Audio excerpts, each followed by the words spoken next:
Irmãos, eu quero que você ore e apresente ao Senhor essa nova fase da sua vida.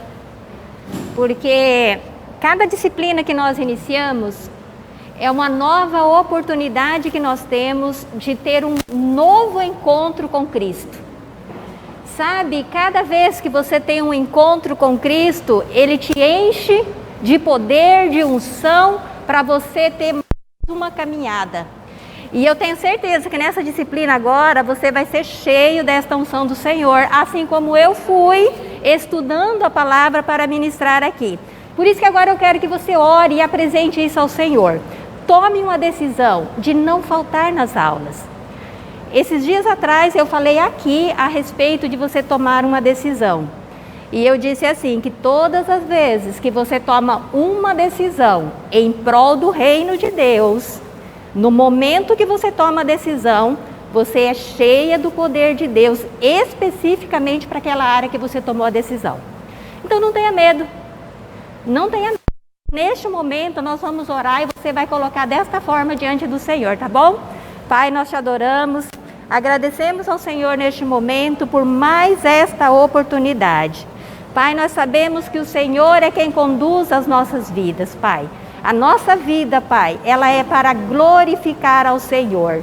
Então nós queremos ofertar ao Senhor, Pai, estes momentos que nós vamos passar juntos aqui, Senhor, estudando, Pai. Estudando o Evangelho segundo Mateus, Lucas, Marcos. Pai, nós precisamos da unção do Senhor. Nós precisamos, Pai, do Teu Espírito Santo nos convencendo de cada verdade do Senhor. Pai, nós queremos, ó Deus, que o Senhor gera no nosso espírito, Pai, as verdades do Senhor. E que a nossa vida, Pai, que ela possa responder aquilo que está na Tua palavra. Que a nossa vida, Pai, que as nossas atitudes, que as nossas ações, que elas sejam para glorificar ao Senhor. Em nome de Jesus, amém.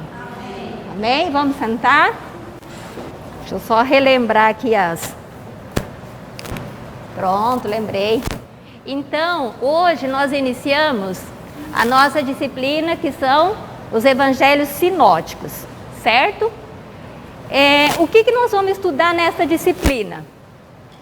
A disciplina sinóticos, este grupo chamado sinóticos, é composto pelos evangelhos de Mateus, Marcos e Lucas. Então, o que nós vamos estudar? Nós vamos estudar como que os evangelhos, foram escritos, como que esses evangelhos chegaram até nós, por que 4 evangelhos, se nós temos um único evangelho, e também vamos estudar dentro do grupo sinótico por que esse nome e qual a função que foi nos dado, em relação aos sinóticos. No decorrer das aulas, nós vamos trabalhando esse assunto. Eu vou mesclar um pouco dessa teoria histórica dos sinóticos com os evangelhos, para não ficar uma coisa muito maçante, certo? Porque eu acho assim, quando a gente estuda a palavra é viva, A palavra é viva, a gente recebe uma unção e a gente anda através daquela unção. Então nós vamos dar uma mesclada no conteúdo, tá? Então aqui já vem a primeira pergunta, Quais são os evangelhos que compõem o grupo dos sinóticos? E você já vai responder que são quem? Muito bem, é isso aí. Por que sinótico, O que significa? O que é sinótico? Sinótico é uma visão conjunta dos 3 evangelhos. Ou seja, os evangelhos que são semelhantes, tá? E eles abordam praticamente os mesmos temas. Se você pegar o livro de Mateus, Marcos e Lucas, e você estudar esses evangelhos, você vai observar as semelhanças que nós temos de conteúdo. Fatos que eles narraram, você vai observar essa grande semelhança. Então, por isso que eles são sinóticos. Qual a origem do termo? Qual a origem? Ela é uma palavra de origem grega e ela vem de 2 palavrinhas, singe que significa junto, e ops, ver. Então significa o quê? Ver junto, né? Ver conjuntamente, certo? É isso que significa a palavra sinótico.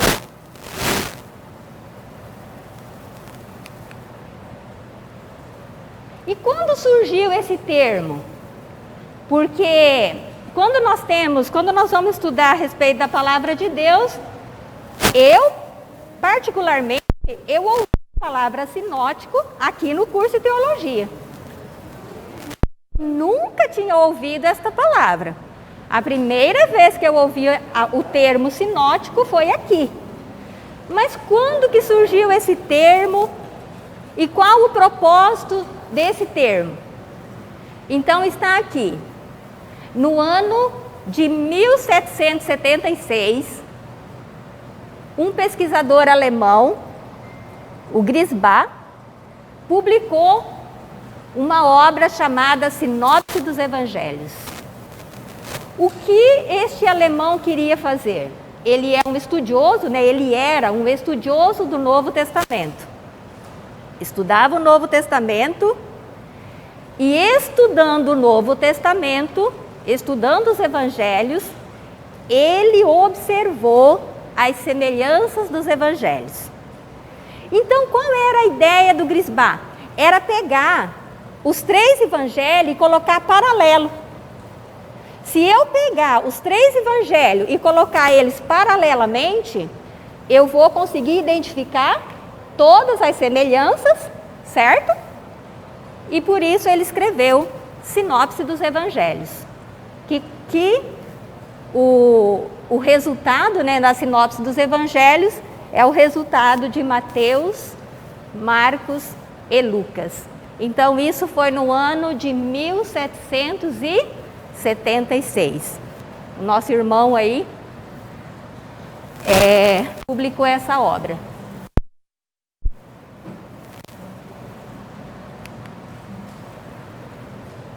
Um único evangelho. Nós temos um único evangelho, concordam? Qual é o nosso evangelho? É o evangelho do Senhor Jesus. Nós temos um único evangelho. Isso tem que ficar muito claro para cada um de nós. Nós temos um único evangelho que nos foi dado pelo Senhor Jesus. Mas esse único evangelho que nos foi dado pelo Senhor Jesus, ele nos é apresentado por 4 autores, certo? Então nós temos 4 autores falando, né, a respeito do Senhor Jesus. E Mateus, Marcos e Lucas e João, por isso que são 4, porque cada um deles vai ter um foco diferenciado de Cristo, certo? Então, nós temos um único evangelho apresentado por 4 autores com focos, com finalidades diferentes, certo?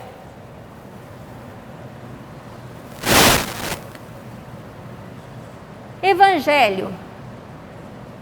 O termo é grego, né? E significa boa notícia, boa mensagem, boas novas. É isso que significa a palavra evangelho. Mas qual é essa boa notícia que o evangelho nos dá? Nasceu o Salvador. Nasceu Messias, o Filho de Deus. Nasceu o Salvador. Ou seja, esta é a boa notícia do evangelho. E a palavra grega evangelion deu também a origem ao termo evangelista para a língua portuguesa. Então aí nós temos os 2 termos que nós trabalhamos, né, constantemente, que é a palavra evangelho e evangelista. Até aqui tudo bem? Eu estou indo muito rápido? Qualquer coisa você me dê um sinal aí, tá?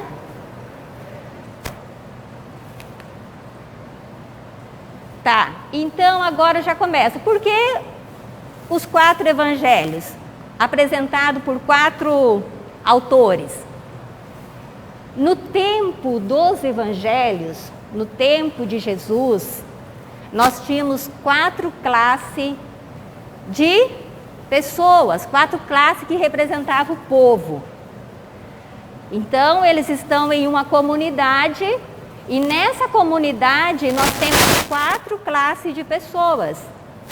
E são judeus. E quem o Senhor levantou para falar com os judeus? Levantou Mateus, exatamente. E nós temos uma outra classe que são os romanos. Quem o Senhor levantou para falar com os romanos? Marcos. E nós temos também os gregos, você pode colocar ali / gentios.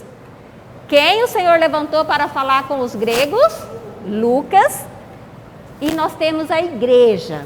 Quem o Senhor levantou? João, para falar com a igreja. Aqui nesse grupo da igreja, vocês vão concordar comigo que nesse grupo da igreja estão pessoas dos 3 primeiros grupos, certo? Pessoas dos 3 primeiros grupos que fazem parte da igreja. Então, assim, por isso que nós temos 4 evangelhos, porque cada um deles foi escrito com um propósito para um povo, a princípio, mas é claro que Deus tinha em mente toda a igreja. Então, o evangelho foi escrito, direcionado, para estas classes de pessoas. Contudo, o foco do evangelho é a igreja do Senhor Jesus. Quem escreveu o evangelho de João é João, que escreveu o Apocalipse e que escreveu as cartas de João também. Tá? Então, aqui está o motivo, porque cada um desses autores, porque a necessidade de escrever 4 evangelhos. E você também tem que ter em mente que Deus é soberano. Se o Senhor escolheu 4 pessoas para falar a respeito do evangelho, é porque Ele tem um propósito, certo? Como os evangelistas apresentam Jesus?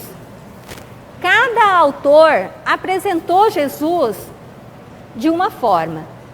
Então, quando você começa a estudar os evangelhos, o evangelho de Mateus, ele vai apresentar Jesus como o rei. Por que Mateus apresenta Jesus como o rei? Porque o evangelho de Mateus, ele vai falar o tempo todo do estabelecimento do reino de Deus. Se temos um reino, nós temos um rei, certo? Então, Mateus, ele é que vai dar estas informações para nós, que Jesus é o rei dos reis. Então, quando ele escreve, ele está com esta direção, ele está com este foco, apresentar e comprovar que o Rei dos Reis já nasceu e está conosco. O que significa? Emanuel, Deus conosco, ele já está conosco, ele já nasceu. Nós temos um rei. E Marcos, quando ele escreve aos romanos, ele apresenta Jesus como servo, o servo sofredor. Em Marcos 10:45, Marcos nos diz que Jesus, ele não veio para ser servido, mas ele veio para servir. Então, quem vai nos dar todas essas características humanas de Cristo é Marcos. Marcos vai nos apresentar Jesus, ele vai falar muito das características do ser humano, de dor, de alegria, de sentimento. É isso que Marcos vai falar. E Lucas, ele apresenta Jesus como filho do homem, o homem perfeito. Então, aqui está. E João fala do Filho de Deus. Apresenta Jesus como Filho de Deus. Aqui você já tem uma noção porquê dos 4 evangelhos e a forma como cada autor apresentou Jesus. Quando você olha, por exemplo, para essa peça aqui, se você olhar daqui, você enxerga essa face, certo? Quando eu olho daqui, eu enxergo aqui. E se alguém olhar de trás, terá uma outra visão. Então, o fato de nós termos 4 evangelhos apresentados por 4 autores diferentes, ela só enriquece a informação a respeito de Jesus. Só enriquece.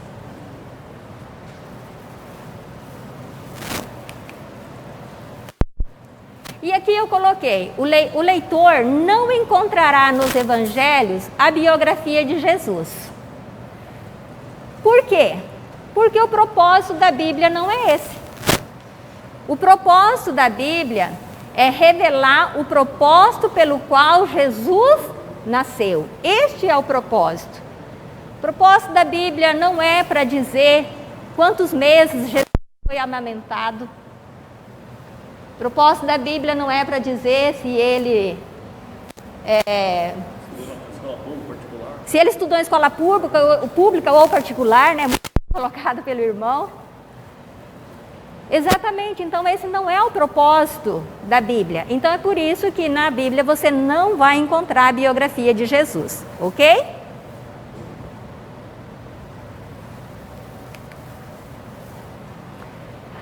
Aqui eu coloquei assim, olha, similaridades entre os 4 evangelhos. João, todos eles, os 4 autores, eles falam sobre estes assuntos aqui, e sobre esses assuntos não há divergência, né? João Batista predisse a vinda de Jesus. Os 4 evangelhos, eles vão falar que João Batista é que foi para o deserto e que João Batista é que predisse a chegada do Messias. E também todos eles escrevem, né, e há uma concordância que Jesus foi batizado por João Batista no início do ministério de Jesus, certo? E a descida do Espírito Santo em forma de uma pomba. Todos nós conhecemos, após o batismo de Jesus, o Espírito Santo vem em forma corpórea, em forma de uma pomba, e todos eles, os 4 evangelistas, falam sobre esse assunto. A crucificação de Jesus e a ressurreição de Jesus. Isso é muito importante para nós. É muito importante. Porque pode haver, e há nos evangelhos, alguma divergência que vocês estudando, depois vocês vão identificar. Mas são assim, divergência de coisas do dia a dia. Por exemplo, um diz que ele curou, que ele expulsou o demônio de 2 endemoniados de Gadara. Aí você vai para o outro evangelho e diz assim, ele expulsou o demônio de 1 endemoniado. Então, nessas coisas do dia a dia, que depois nós vamos estudar também, há uma divergência, mas quanto a isso aqui, não há divergência. Não há nenhuma divergência a respeito de quem é o Senhor Jesus, certo? Às vezes você pode estar pensando assim, Marta, mas eu nem me preocupo com isso. Eu creio no Senhor Jesus. Eu nem estou preocupada com isso. Mas eu vou te dizer uma coisa. Sempre que você estudar a palavra de Deus, você pensa que você é um evangelista. Que você vai levar essa palavra a outras pessoas. E talvez alguém possa abordar você e fazer uma pergunta nesse sentido. E daí você está preparado para dar a resposta. Porque entre nós, somos família, para nós não tem muita importância. Mas quando você pensa fora, isso é fundamental. É fundamental, porque nós fazemos o ID do Senhor. E nesse ID nós não sabemos quem nós vamos encontrar. Então nós temos que estar preparado para fazer o ide. E como esse evangelho, gente, permaneceu antes de ser escrito? Porque vocês sabem, né, que a escrita dos evangelhos, ela aconteceu aproximadamente 30, 35, 40 anos depois que Jesus faleceu. Então, depois que Jesus é crucificado, Jesus morre, Jesus ressuscita, passa-se de 30 a 40 anos, é que o evangelho começa a ser escrito. Para nós hoje é muito simples, porque nós temos tudo. Nós temos o evangelho escrito, nós temos ele no celular, nós temos no notebook, nós temos no carro, nós temos o evangelho em todos os lugares. Mas nem sempre foi assim. Como que isso ficou, né? Como que se preservou esse material? Aí você vai ouvir essa palavra, a tradição oral. Que nos nossos dias de hoje parece que não tem muita importância. Mas antes, isso daqui, a tradição oral, ela era fundamental. Porque tudo era transmitido oralmente.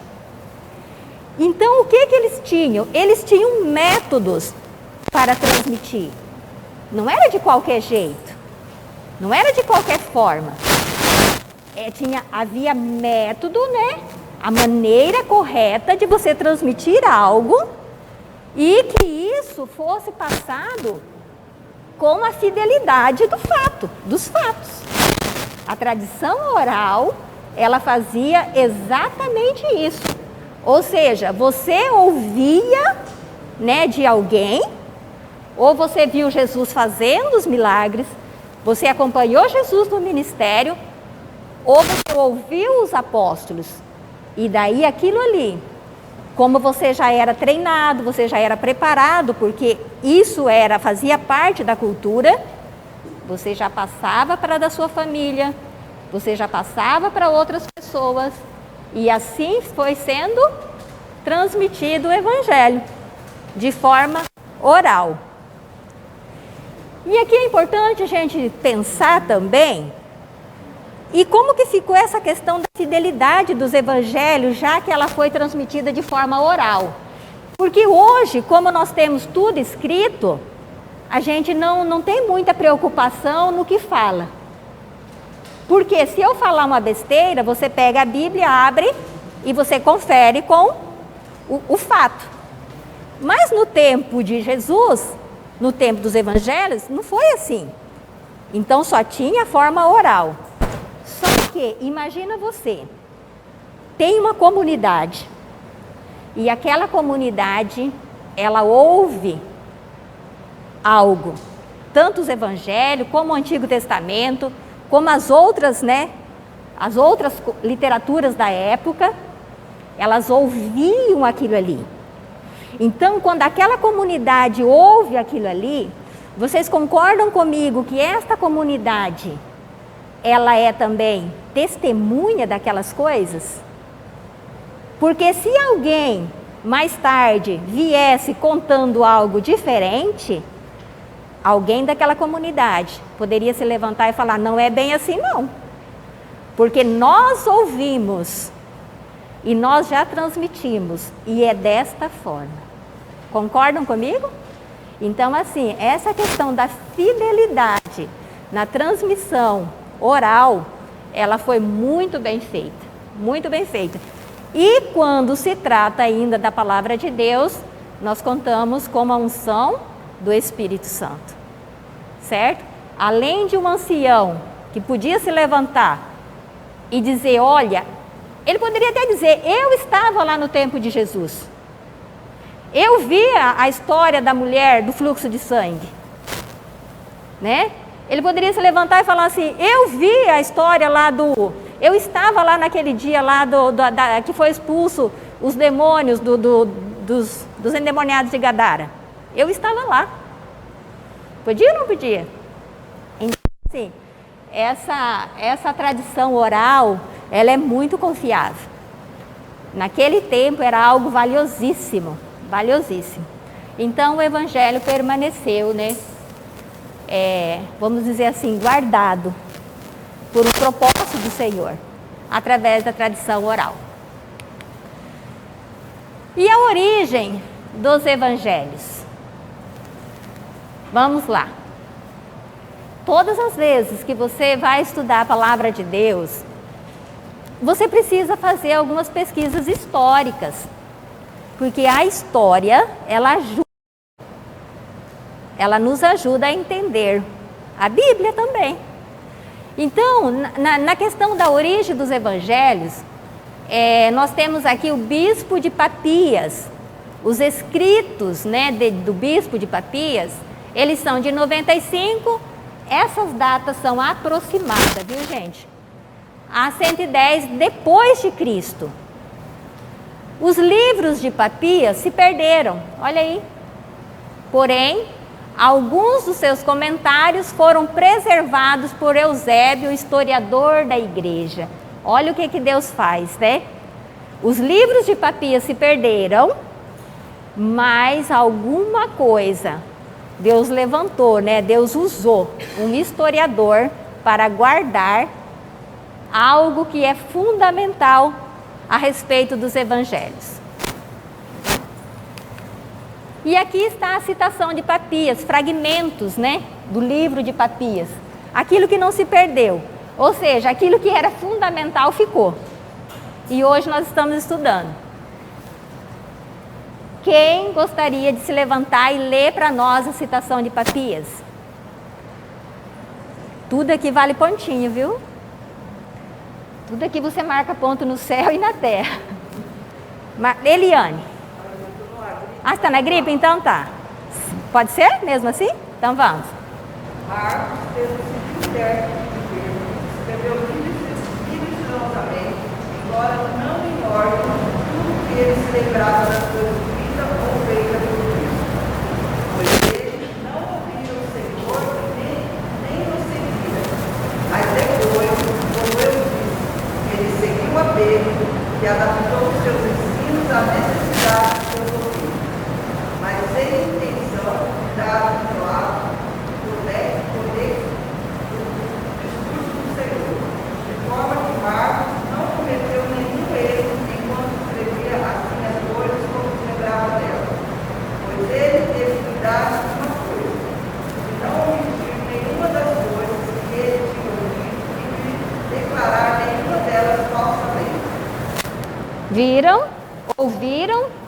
A citação de Papias, isso daqui é um registro histórico, né? Eusébio que deixou, né, essa obra para nós. E ele diz que Marcos ouviu de quem, gente? De Pedro. Marcos ouviu de Pedro. Então, é porque ainda a gente não chegou nessa parte, mas a maioria dos estudiosos acreditam que Marcos é o primeiro evangelho a ser escrito. Embora muitos, né, inclusive aquele rapaz que o irmão Irani gosta de ouvir, o Felipe Breda lá, ele afirma que é Mateus, o primeiro. Mas na academia, a maioria, isso já é assunto resolvido, que o primeiro evangelho a ser escrito foi o evangelho de Marcos. E aqui o bispo, né, ele cita que Marcos, ele ouviu de Pedro. Então, por isso que no evangelho de Marcos, ele não está preocupado com a dia das coisas. Ele não está, porque como ele ouviu, ele foi, aquilo que ele foi lembrando, ele foi escrevendo. Certo? E também, né, uma outra linha depois definindo, cita a teoria das duas fontes de como os evangelhos foram criados. Se nós sabemos que Marcos ouviu de Pedro, e Marcos, primeiro evangelho a ser escrito, então Marcos acabou sendo uma fonte para os demais, certo? E também existe aquilo que é chamado de fonte Q. Os estudiosos dizem que é um termo alemão, né? O que ali, qual, é um termo alemão para fonte. Mas depois, mais tarde, vocês vão ver, Agostinho, né, fala sobre isso, tem várias pessoas que falam sobre isso, e há uma discussão muito grande a respeito dessa fonte que, porque embora muitos aceitem, ela é muito discutida, porque não se encontrou nenhum manuscrito desta fonte. Não há nenhum manuscrito contendo, né, o que jamais foi descoberto, então não tem nada para se provar e dizer que existiu essa fonte aqui. Mas ela é aceita. É aceita como o Evangelho chegou até nós através da tradição oral. Marcos ouviu de Pedro, ouviu a tradição oral e também, segundo alguns estudiosos, buscou a fonte que para escrever o seu Evangelho. Certo? Então, essa seria a teoria das duas fontes, da origem dos evangelhos. Porque, gente, a gente não pode ser ingênuo e pensar assim: ah, eles eram autores, escreveram a Bíblia, escreveram livros que compõem a Bíblia, então ele sentou aqui igual o Jamir está, pegou a pena e começou a escrever, né? Começou a escrever. 100% inspirado por Deus. Nós sabemos que isso é uma ilusão. Nós sabemos que cada um dos autores da Bíblia, direcionado por Deus, eles abordaram os temas que o Senhor queria que fizesse parte da Bíblia. Só que quando Deus te dá o tema, você vai correr atrás, não é? É ou não é? Quando você está buscando um tema, buscando um estudo para trazer para a igreja, o Senhor, ele te dá o quê? Ele te dá um estudo do começo ao fim, ou o Senhor, na maioria das vezes, ele te dá um versículo e você vai desenvolver? Ele te dá um tema e você vai desenvolver. Então, em relação aos evangelhos, a mesma coisa aconteceu. O Senhor conduziu do princípio ao fim, mas o Senhor usou, né, cada evangelista para abordar os assuntos, e cada um teve que fazer as suas pesquisas, tiveram que buscar informações, tiveram que confrontar as informações, tiveram que ter cuidado para poder escrever, certo? Alguém aqui tinha essa ilusão de que eles não precisaram pesquisar em fonte alguma, que eles simplesmente sentaram e começaram a escrever? Ninguém tinha essa ilusão. Que coisa boa. Gente, uma salva de palmas para vocês, viu? Vamos lá. Ai, gente, vocês merecem mais que isso. Vamos lá, uma salva de palmas para vocês. Oh, que fraqueza é essa, gente? É o quê? É o almoço, né?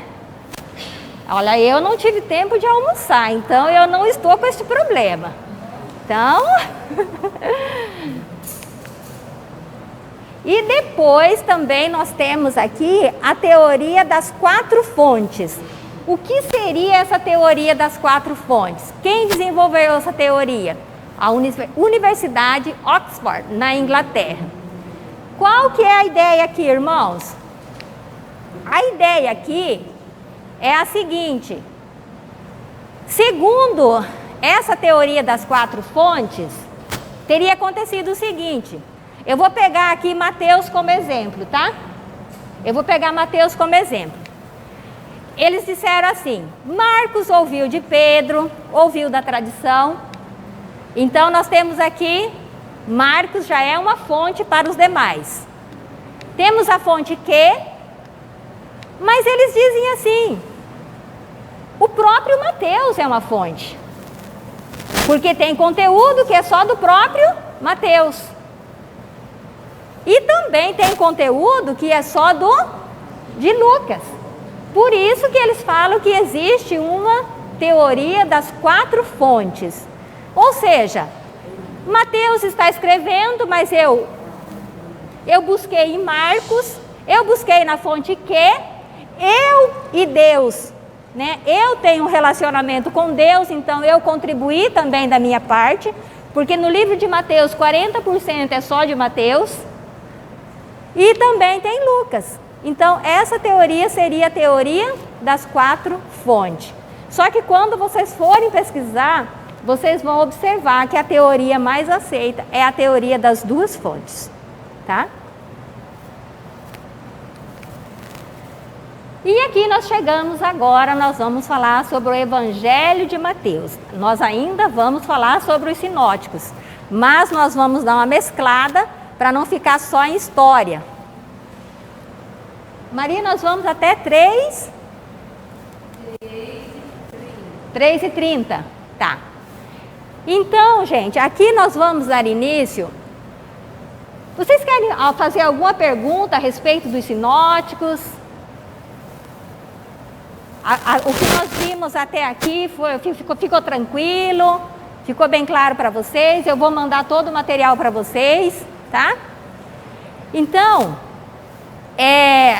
o Evangelho segundo Mateus. Por que Mateus está no primeiro? É o primeiro dos evangelhos que aparece na Bíblia. Se Marcos é considerado o mais antigo. Por que Mateus, gente? Olha, se você pega a Bíblia e vai estudando o Antigo Testamento, você começa no Antigo Testamento, vai estudando, e você vai ali estudando a respeito da vinda do Messias. Tem todas as profecias a respeito da vinda do Messias. Quando você chega em Mateus, é o cumprimento dessas profecias. Então parece que Mateus fez uma conexão com o Antigo Testamento. Então se você vai lendo o Antigo Testamento, chega em Mateus, pronto, aquela profecia ali, aqui você vê o cumprimento. Provavelmente tenha sido esse o critério, né? Para que Mateus apareça primeiro ali no registro dos evangelhos. O propósito pelo qual Mateus escreveu, provar que Jesus é o Messias prometido. O autor Mateus, também conhecido como Levi. Quem são os destinatários? Nós falamos que é o povo judeu, né? Escrito inicialmente para os judeus, cristãos e para toda a igreja. O local exato onde Mateus escreveu é desconhecido. E os lugares chaves que você vai encontrar no Evangelho de Mateus está aqui. Belém, é claro, né? Jerusalém, Cafarnaum, Galileia e Judeia. E a data que foi escrito? Essas datas são aproximadas. Às vezes você pega um estudo e tem uma data. Depois você pega um outro estudo, tem outra data. Mas há um consenso que Mateus foi escrito a partir da segunda metade do século depois de Cristo. Então, aqui nesse estudo que nós estamos trabalhando, ele considerou a data de 60 a 65 depois de Cristo. E ela bate porque se os estudiosos dizem que os evangelhos, né, começaram a ser escritos de 30 a 40 anos após a morte de Jesus, vai dar aproximadamente essas datas aqui, tá? E o versículo chave, Mateus 2:2. Quem abre aí, lê rapidinho para nós. Onde está o recém-nascido? E o que é o recém-nascido? É o rei dos judeus. Então, o versículo chave aqui é o rei dos judeus. Lembram que nós falamos? Mateus vai apresentar Jesus como rei. Então, todo o foco de Mateus é a respeito do reino de Deus.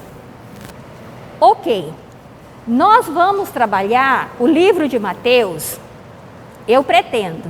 Mateus tem 28 capítulos. Eu pretendo trabalhar o livro de Mateus capítulo por capítulo. Aí você vai me perguntar, mas e Lucas e Marcos? Você não vai trabalhar capítulo por capítulo? Deixa eu te falar. Nós temos muitos assuntos semelhantes, lembram? Muitos assuntos semelhantes entre os evangelhos. Então, se eu fosse trabalhar capítulo por capítulo de cada um dos evangelhos, nós nos tornaríamos repetitivos.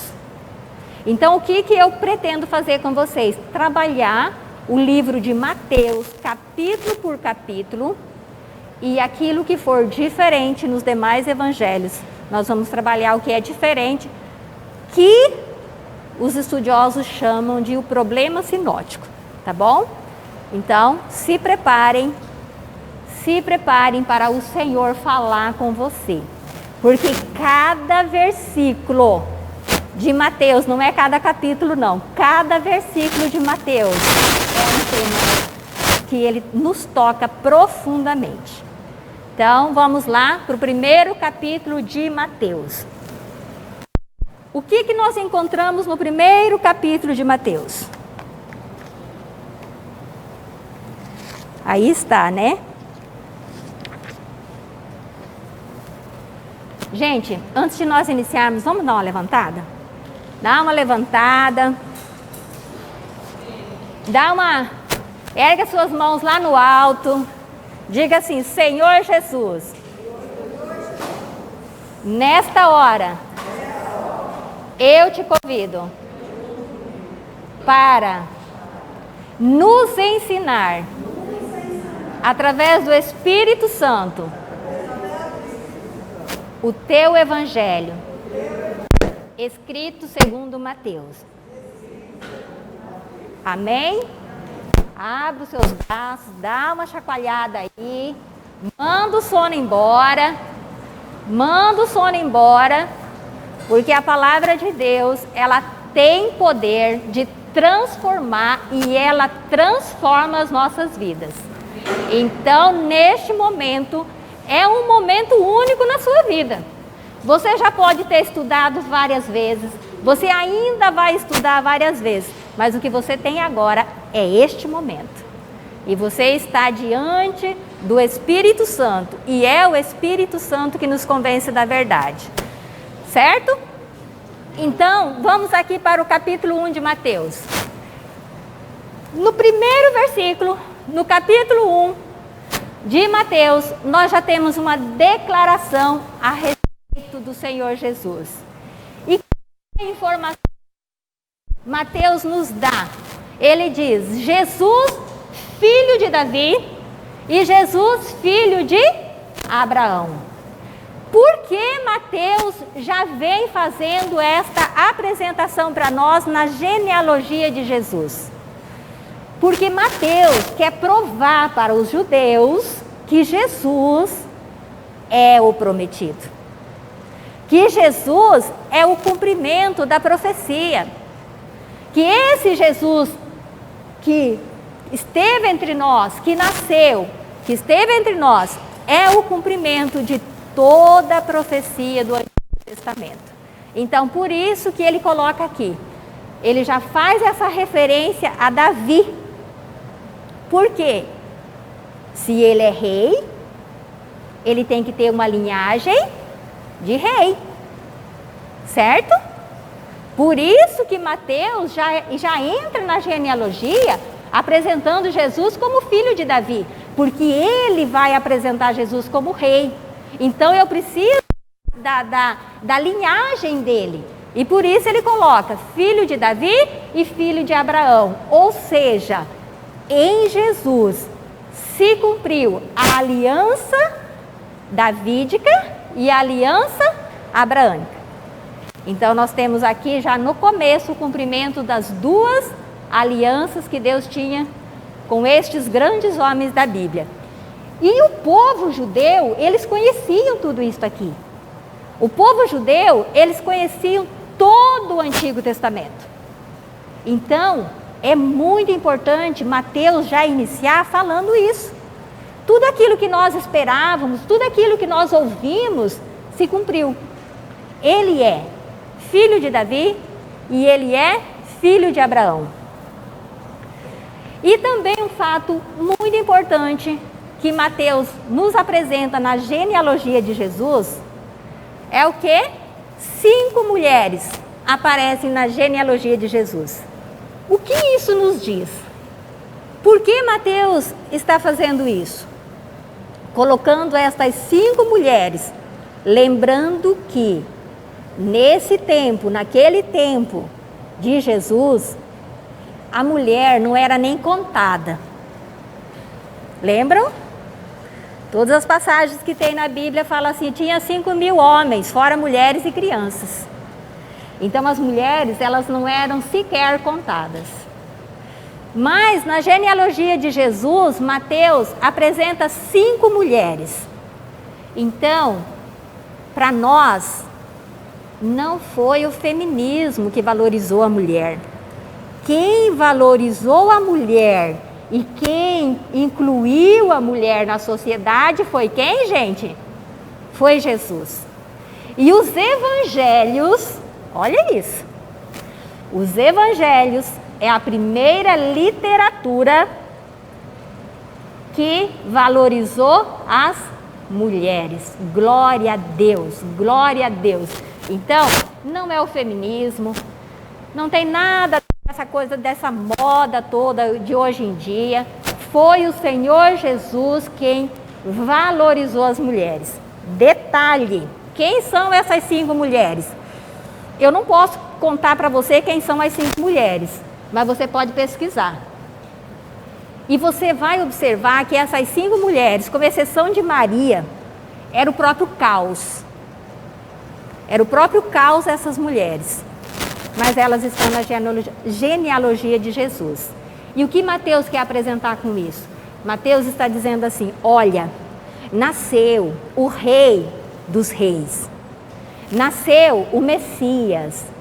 E o Messias, ele tem poder de transformar qualquer situação. Esse rei que nasceu, ele não está preocupado com a questão política, ele não está preocupado quem está no trono, ele quer uma transformação. Ele quer transformar o caos em bênção. É isso que Jesus faz.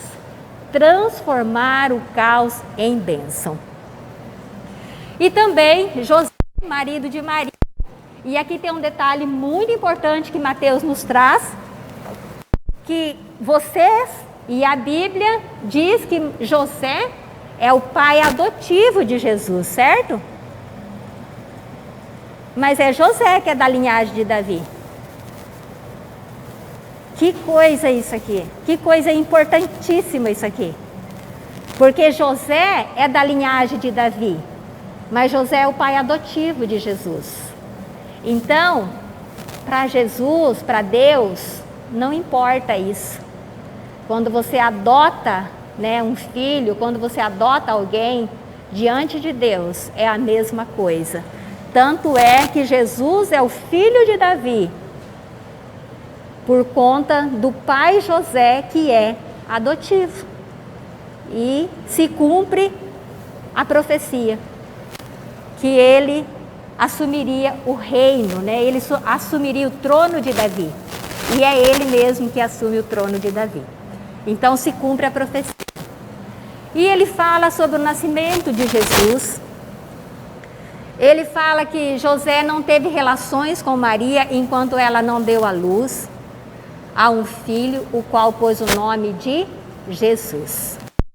Então, aqui, você também vai ver, nesse primeiro capítulo de Mateus, você tem todas as características de um homem guiado por Deus, que é José. Depois você pode pegar esse texto e estudar.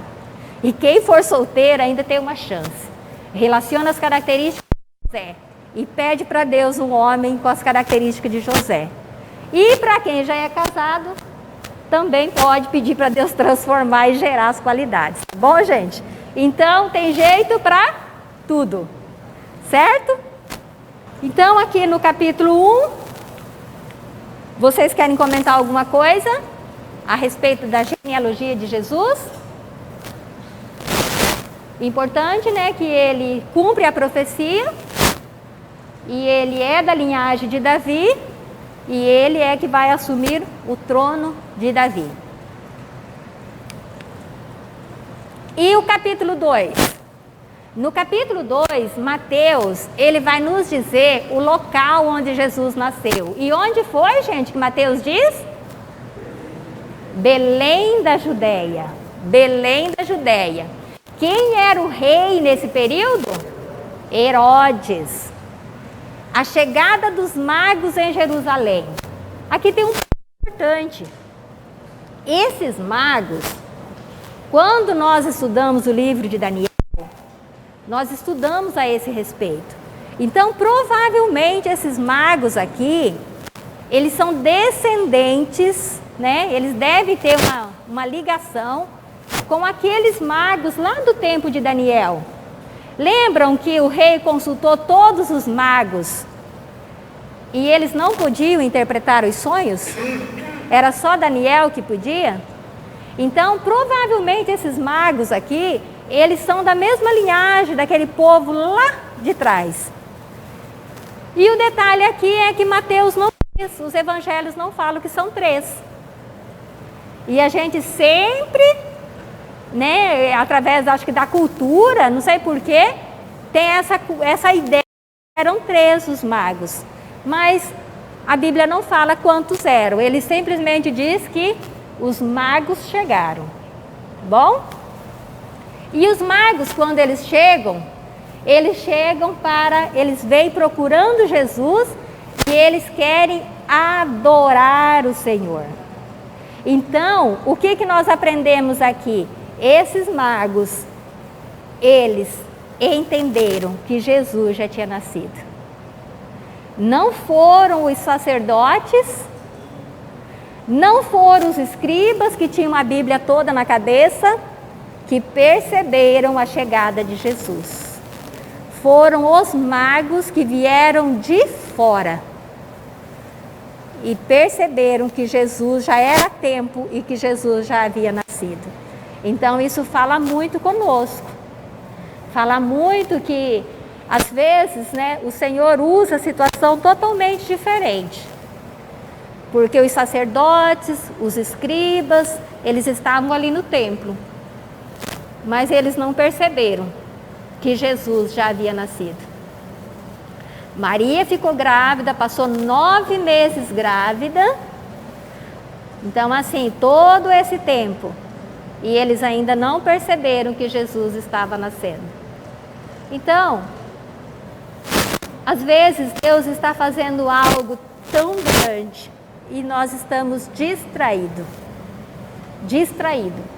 Então a gente precisa, né, se voltar para o Senhor, para não perder esses mover de Deus. E os magos, eles vieram a Jerusalém à procura do recém-nascido, que é o rei dos judeus. E por que eles vieram? Porque eles viram um sinal. Mateus está dando todos os detalhes. Eles viram a estrela no Oriente. E eles vieram para adorá-lo. Então, o que prova que eles entenderam que o Senhor Jesus tinha nascido? Que o Senhor Jesus era o Filho de Deus? O fato deles vir para adorar. Porque naquele tempo, quem era adorado era o rei. Vocês sabem disso, né? Quem era adorado era o rei. E os magos tiveram essa revelação, eles tiveram esse entendimento, e eles saem de onde eles estão e eles vão a Jerusalém à procura do recém-nascido e eles queriam adorar o recém-nascido. Por que eles querem adorar? Porque ele é Deus. Que coisa tremenda, né? De onde se menos espera é que veio a resposta, né? A confirmação. Deus não é como nós.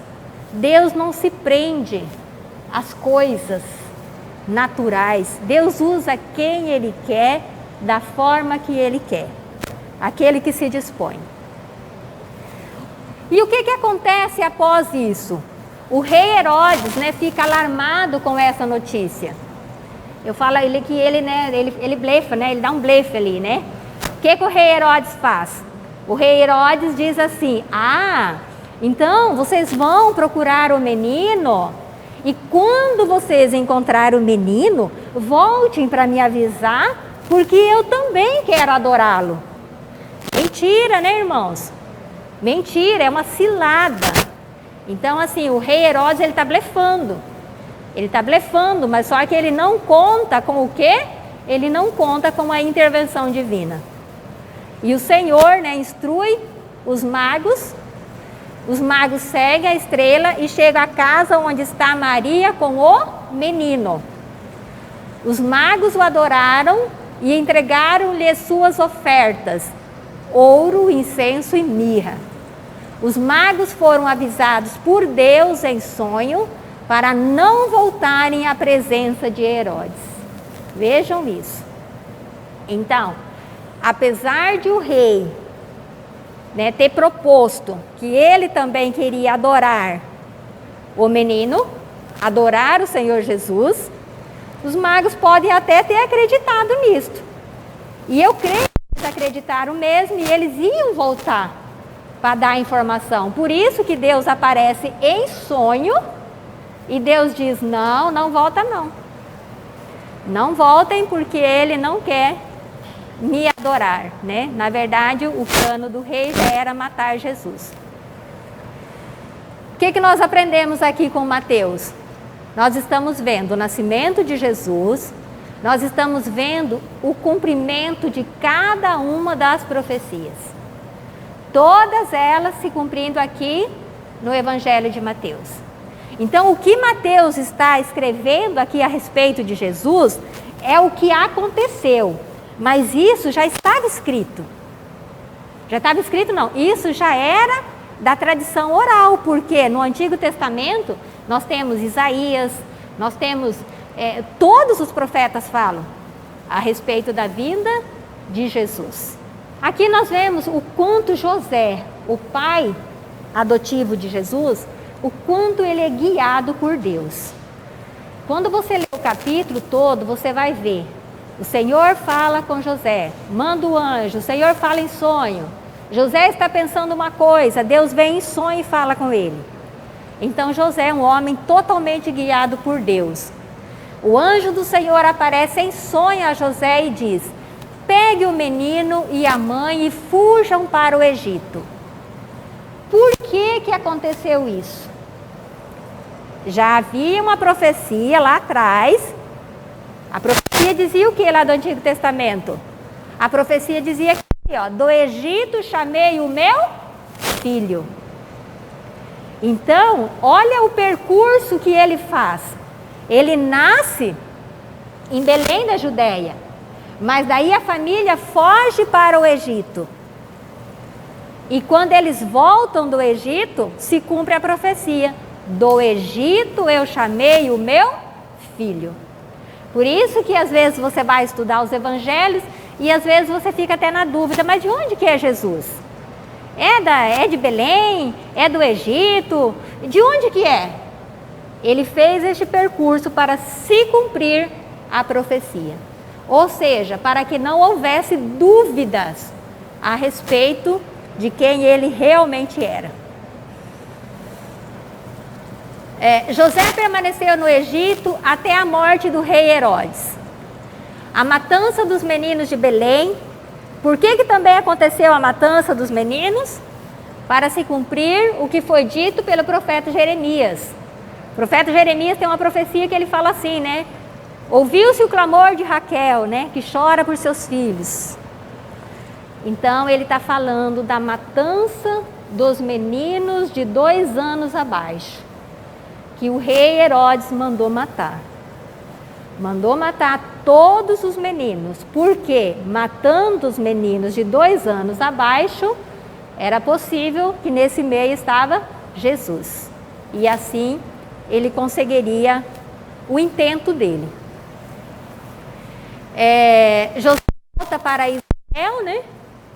José é avisado em sonho por Deus: vá para a região da Galileia. José vai morar na cidade, na região da Galiléia. Para onde que ele vai? Ele vai para a cidade de Nazaré. Para se cumprir o que foi dito pelos profetas, ele será chamado de Nazareno. Ou seja, aqui você tem todo o percurso que Jesus fez. Tudo o que as profecias disseram a respeito dele se cumpriu. Ele nasceu em Belém, mas ele foi chamado lá do Egito, e agora ele será chamado de Nazareno. Que é até aquela história lá, né, que é dito, né, de Nazareno pode vir alguma coisa boa, que é o Senhor Jesus. Então, Mateus, ele tem esse cuidado de colocar todos os relatos. Por isso que eu falei para vocês, que se você pegar a Bíblia e você está estudando a Bíblia, o Antigo Testamento, chega no livro de Mateus, você diz assim, nossa, ele chegou. Nossa, aquilo que eu li lá no livro de Isaías, 700 anos antes do nascimento dele, agora se cumpriu. Ele chegou, ele é aquele lá. Aí você pega os textos de Mateus e volta lá nas profecias e você vê que realmente se cumpriu o que foi dito pelos profetas. Então, só para treinar, Jesus nasceu mas ele foi chamado do Egito. Do Egito chamei meu filho. Lembra? Eles fugiram para o Egito. E depois que ele volta, quando ele volta do Egito, ele vai para a região da Galiléia, mas lá ele escolhe morar em Nazaré. E daí se cumpre o que foi dito. Ele será chamado de Nazareno. Ele é chamado de Nazareno. Certo? E aqui no capítulo 3. Então, no capítulo 2, você tem todo o percurso, né, do nascimento de Jesus, o acontecimento da fuga, né, que ele foge para o Egito, a família de José, a volta para Israel, e quando ele vai para Nazareno, capítulo 2. E no capítulo 3 de Mateus, o que acontece? Um grande acontecimento. Aparecimento de João Batista pregando no deserto da Judéia. Essa profecia a respeito de João Batista é muito interessante, porque João Batista, ele não é um profeta, né? João Batista, ele é o cumprimento da Escritura. Ele é a própria profecia. Porque os profetas disseram que ele ia surgir no deserto pregando o arrependimento. E agora ele aconteceu. Ele é a própria profecia dita pelos profetas lá atrás. Se cumpriu o que foi dito. E qual que é a mensagem de João Batista? Arrependimento. Arrependei-vos, porque é chegado o reino dos céus. Está próximo o reino dos céus. Os religiosos confiavam em obras humanas para a salvação. Por que João Batista prega o arrependimento? Nós sabemos. João Batista pega duro com aquele povo. Por quê? Os sacerdotes, os religiosos da época, os fariseus, eles entendiam assim, que bastava ele ser religioso. Eles achavam que o que eles faziam era puramente um ritual. Aí aparece um cara vestido de pele de cordeiro, que come gafanhoto, no meio do deserto, e esse cara diz assim, se você não se arrepender, você vai para o inferno. Você precisa se arrepender, precisa ter um arrependimento. Então aqui, com a chegada aqui, com o anúncio de João Batista, ele já quebra toda essa religiosidade aqui. Eles são do judaísmo, né? Eles viviam o judaísmo, né? Então, o judaísmo cumpria a lei. E daí aqui, quando João Batista chega, João Batista fala assim, vocês estão muito por fora. Vocês precisam de arrependimento. E por que vocês precisam de arrependimento? Porque o reino dos céus está próximo. Ou seja, Jesus vai chegar, e ele vai implantar o reino. E E as pessoas desse reino, para entrar nesse reino, o passaporte é o arrependimento. Tá, produzam fruto digno de arrependimento. Olha isso que João fala. Vocês precisam produzir frutos, não basta ser religioso, você precisa produzir fruto. Mas precisa ser fruto digno de arrependimento. E que fruto é esse?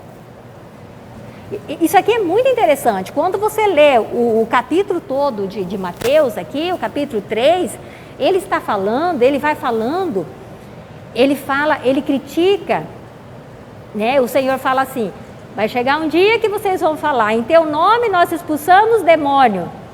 E o Senhor vai dizer assim, afasta-te de mim porque eu não te conheço. Então, o que é esse fruto digno de arrependimento? O fruto digno de arrependimento é fazer a obra do Senhor? Quando a pessoa expulsava o demônio, ele estava fazendo a obra do Senhor? Ele estava.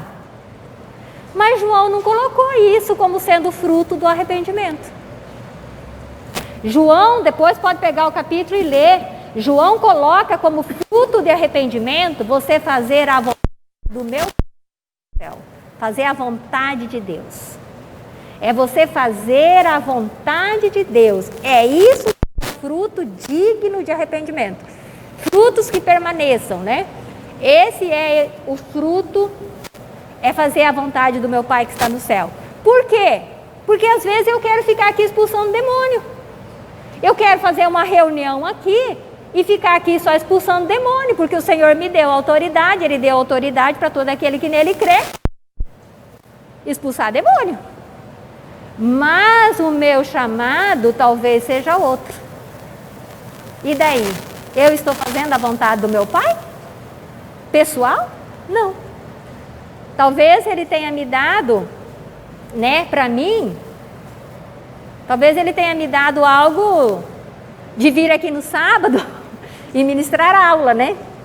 E eu quero ficar expulsando demônio, eu quero ficar andando de casa em casa expulsando demônio.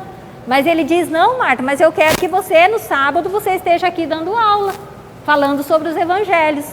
Então, fazer a vontade do meu Pai é você se entregar totalmente a Ele. É você chegar diante de Deus e dizer, Senhor, eis-me aqui. Eis-me aqui. Me usa onde o Senhor quer. Porque um dia eu vou prestar conta para o Senhor. Um dia você vai prestar conta para Deus daquilo que Ele chamou você para fazer. E às vezes a gente olha o contexto assim, a gente pensa, nossa, mas expulsar demônio é algo, né, extraordinário. E é mesmo, e realmente é. Só que expulsar demônio, você pode expulsar demônio independente do seu chamado. Entenderam isso? Você pode deixar de fazer o chamado, mas por ser filho de Deus, por ter autoridade, você pode expulsar demônio. Tá vendo só? Então nós temos que buscar diante de Deus o que é a vontade perfeita, boa e agradável de Deus para cada um de nós individualmente. Aí Jesus sai da Galileia e vai para o Rio Jordão. A fim de quê, gente? A fim de ser batizado por João Batista. João quis convencer Jesus a mudar de ideia. Por que João quer convencer Jesus? Eu é que tenho que ser batizado por você. João, eu não sou digno, né, nem de tirar sua... Exatamente, agora você vem para ser batizado por mim? Eu não posso. Por quê? Porque o batismo de João é batismo para o arrependimento.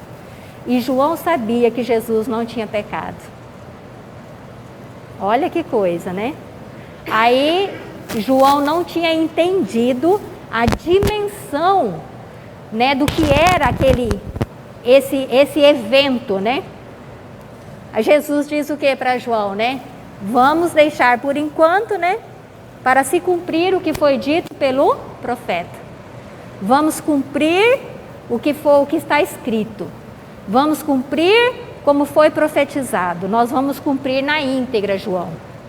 Com certeza, Jesus, quando João fala para ele assim, Não, não, não, eu não posso batizar você. Com certeza Jesus entendeu, ele sabe que eu sou Deus. Ele sabe que eu sou Deus, ele sabe que eu não tenho pecado. E o batismo dele é para o arrependimento. Mas nós vamos cumprir o que foi dito pelo profeta. Aí João batiza Jesus. Gente, isso é lindo, não é lindo? Mesmo Jesus não tendo pecado, obedientemente, ele vai lá e passa pelo batismo. Para deixar exemplo para nós. Para cumprir o que foi dito. Se alguém já perguntou para você por que você faz algo? E você respondeu para ela assim, cumprir o que foi dito? Já aconteceu? Alguém pode perguntar para você assim, por que você perdoou fulano?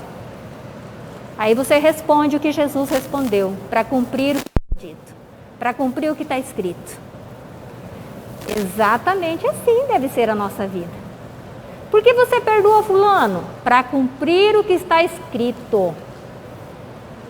Por que você não foi lá e não fez justiça própria em relação a uma situação? Para cumprir o que está escrito. Pensam sobre isso? Gente, o evangelho é forte, né? O evangelho é forte, é muito forte. Quando você começa a estudar os evangelhos, você voa junto. Você voa junto com o Senhor, na unção do Senhor, e você já vai orando. Porque nós precisamos dessa unção para viver este evangelho. Ninguém consegue viver este evangelho sem unção do Senhor. É impossível. É ou não é impossível? Pelo contrário, quando eu e você deixar de perdoar alguém, nós também podemos olhar do lado e falar assim, eu deixei de cumprir o que está escrito. Dá um peso? Não dá uma dorzinha? Dá, né? Eu deixei de cumprir o que estava escrito. Quando eu não perdoei fulano, quando eu não fiz aquilo, eu deixei de cumprir o que estava escrito. Então, a partir de hoje, vamos adotar isso entre nós? Para cumprir o que está escrito. Então vamos falar todos juntos? Por que você fez isso? Para cumprir o que está escrito. Não importa o que as pessoas vão falar. Não importa as críticas que você vai receber. Está escrito? Você está cumprindo o que está escrito? Amém. Glória a Deus. Amém. O batismo de Jesus, né? E aqui nós temos algo lindo, lindo, lindo, que é a trindade no batismo de Jesus. Como que você identifica? Claro, né? Nós temos aqui Jesus que está sendo batizado. Nós temos o quê? A Bíblia diz que Jesus em forma de pomba, o Espírito Santo em forma de pomba. Então nós temos Jesus, nós temos o Espírito Santo. E quando Jesus saiu da água, o que foi que o Pai falou?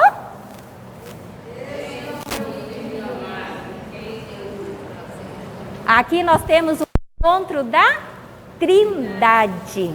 No início do ministério de Jesus, nós temos o encontro da Trindade. Que coisa linda! Sabe o que significa? Além de tudo, tudo, tudo, quando você decide no seu coração fazer algo para Deus, no seu ministério, você vai provar da Trindade. Por que tem gente que diz assim, eu não consigo entender a Trindade? Ai, não consigo entender a Trindade de forma alguma. Ninguém consegue, irmão, ninguém consegue, é mistério de Deus. É mistério de Deus. Só que quando você está no ministério, quando você está na obra, você conhece a manifestação da Trindade. Porque é isso que Deus fez com Jesus no início do ministério. A manifestação da Trindade já nós temos aqui, está logo de cara. Certo? E no capítulo 4, nós temos a passagem. Pode voltar. Quem ensinava João Batista? Sim. João Batista, na verdade, João Batista, o pai dele é sacerdote. O pai dele é Zacarias e o pai dele é sacerdote. Então, assim, eu creio que ele aprendeu muito com o pai, né? Ele deve ter aprendido muito com o pai. E também João Batista, a mãe de João Batista, Isabel, ela é prima de Maria. Então ele está nesse contexto, né? E também tem as profecias. Tem a própria profecia do próprio João, do Antigo Testamento, né? Que elas vinham sendo transmitidas oralmente. Então João, com certeza absoluta, ele conhecia todas aquelas profecias. E nós temos que crer na inspiração do Espírito Santo também, né? O próprio Deus se manifestou e enchia João para falar a respeito do arrependimento, certo? E aqui nós temos no capítulo 4, Jesus é levado pelo Espírito ao deserto. Todos nós conhecemos essa passagem. E também temos as tentações de Jesus. Aqui Jesus foi tentado. Após o batismo, olha só, Jesus é batizado. Após o batismo, ele é levado ao deserto e ele é tentado no deserto. E Jesus sofre 3 tentações ali de cara, né? O inimigo já vem tentar Jesus. Mas Jesus vence o inimigo com o que, gente? Está escrito. Está escrito. Exatamente. Por que é tão importante você conhecer a palavra de Deus? Se o próprio Senhor Jesus, para vencer o inimigo, ele se refere à palavra, imagina euzinha aqui. Eu preciso conhecer a palavra de Deus para eu poder continuar, para eu poder ter a minha vida, para eu poder exercer aquilo que Deus, né, me colocou para fazer. Eu preciso conhecer a palavra. Porque se eu não conheço a palavra, não vai fluir, não vai dar certo, tá? Então, Jesus vence o diabo com a palavra, está escrito. E olha como que o diabo é sujo, né? O diabo chega para Jesus depois de 40 dias de jejum e ele diz assim: se tu és o Filho de Deus, transforma essas pedras em pães. Ou seja, ele jogou uma dúvida sobre aquilo que Deus já havia falado para Jesus. Você é meu filho amado. Você é. Quando o diabo tenta lançar essa dúvida a respeito da filiação de Jesus, e ele diz assim: se você transforma as pedras em pães. O que o diabo está tentando fazer? Tirar Jesus do propósito. Porque o propósito de Jesus, claro que ele veio e ele tem poder para transformar a pedra em pão, ele tem poder para fazer milagre, mas não era só isso. O principal propósito de Jesus é a salvação. Era a salvação. Então o diabo tenta tirar Jesus do foco. Se você transforma as pedras em pães, você pode dar um show aqui, né? E ele vai, né, leva ele para o pináculo, né? Você pode descer, você pode saltar lá do alto e dar ordem aos anjos para te pegar no ar. Tudo o que ele queria? Tirar Jesus do foco. Então a gente vê nessas ofertas todas para tirar Jesus do propósito pelo qual ele foi enviado. Então, nós temos que estar atentos. As coisas que acontecem na nossa vida, elas têm também esse propósito de tirar a gente do foco. A gente precisa estar vigiando o tempo inteiro. Por isso que a palavra de Deus diz: ore sem cessar. Porque as coisas vão acontecendo na nossa vida, coisas que nós fazemos e coisas que outras pessoas fazem que nos atingem. E essas podem nos tirar do foco, certo? João Batista é preso. Olha aí, gente, João Batista é preso, então Jesus volta para a Galileia. E o início da pregação de Jesus convida os primeiros discípulos, ali no capítulo 4, né? Ele convida 4 dos seus discípulos. O ministério de Jesus. Inicia aqui o ministério de Jesus. E qual é o ministério de Jesus? O que Jesus fazia no seu ministério? Simples. Ele ensinava, pregava e curava. Ensinava, pregava, curava, libertava. É isso que Jesus fazia, o ministério de Jesus. Ele implantou o reino de Deus na terra. 3 fases do reino de Deus. A primeira fase, o primeiro momento, Jesus implanta o reino. Nesse momento agora nós estamos vivendo o que do reino? Nós estamos vivendo na fase do desenvolvimento do reino. Mas vai chegar uma hora que Jesus vai entregar o reino ao Pai. Então, nós precisamos pensar sobre isto. Viver o reino de Deus. Vai chegar uma hora que Jesus vai entregar este reino ao Pai. Deixa eu ver que horas são. Já deu, Maria? Irmãos, então na sábado que vem, nós continuamos a partir do capítulo 5.